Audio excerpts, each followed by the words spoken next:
بسم اللہ والصلاة والسلام علی رسول اللہ۔ رد نشہ حرمت منشیات اور شریعت اسلامیہ میں 5 اسباب حرمت۔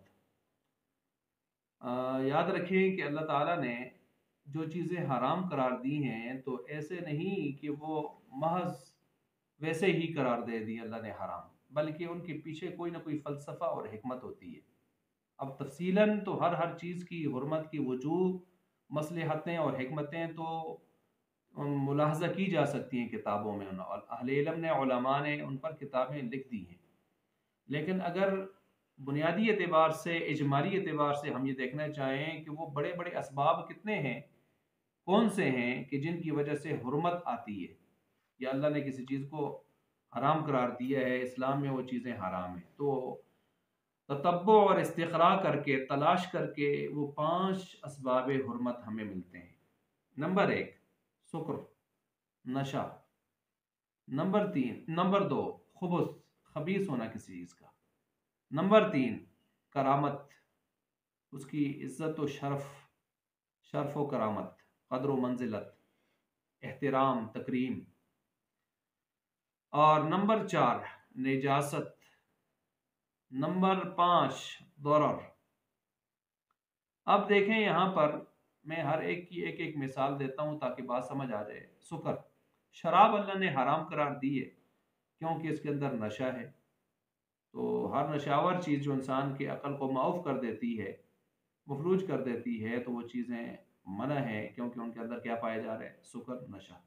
اسی وجہ سے شراب کا حرام ہونا وہ تو شریعت سے، نصوص سے، دلائل سے ثابت ہے، اور اس پر کوڑے ہیں 80 یا 40، زیادہ بہتر 40، 80 کا سلسلہ ہے، تو لیکن یعنی حد ہے، حد شرب اس کو ہم کہتے ہیں۔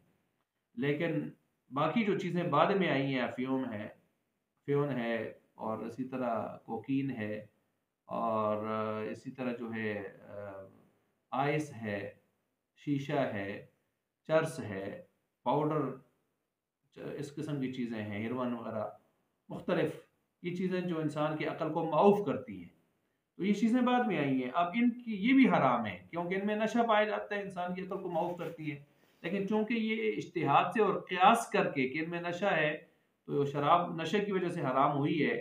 قرآن و حدیث میں اس کی حرمت کا اعلان ہے، قرآن کی آیات تو میں نے پیش کی، حدیث اگلے کلپس میں آ رہی ہیں انشاءاللہ۔ تو اب اسی پر قیاس کر کے نشے کی وجہ سے ہم نے کہا کہ یہ باقی چیزیں بھی کیا ہیں؟ حرام ہیں۔ اب قیاس میں اسے جو چیز اس کی حرمت آئے تو وہ ظنی درجے میں ہوتی ہے، اور اس پر ظاہر بات ہے ظنی درجے میں جو چیز ہو اس پر حد نہیں آتی، اس پر تعزیر آتی ہے، لہٰذا اس میں تعزیر لگے گی۔ ٹھیک ہو گیا؟ سکر، نشے کی وجہ سے شراب حرام ہو گئی۔ خبث، گدھا پالتو جو گھر میں پالتے ہیں، نہ کہ زیبرا جنگل والا، وہ حلال ہے۔ تو گھر والا جو پالتو گدھا ہے یہ حرام قرار دیا کیونکہ ایک خبیث چیز ہے، مطلب اس کا گوشت کے اندر خبث یہ چیزیں پائی جاتی ہیں، تو اس لیے منع کر دیا۔ اور اسی طرح جو ہے کرامت، انسان کا چمڑا دباغت دینے سے بھی یعنی یہ نہیں ہے کہ وہ پاک ہوگا، منع ہے، اور وہ منع اس وجہ سے ہے کہ انسان کی لشرفی ہی و کرامتی ہی، جہاں منع لکھے وہاں ساتھ یہ وجہ بھی لکھی ہے۔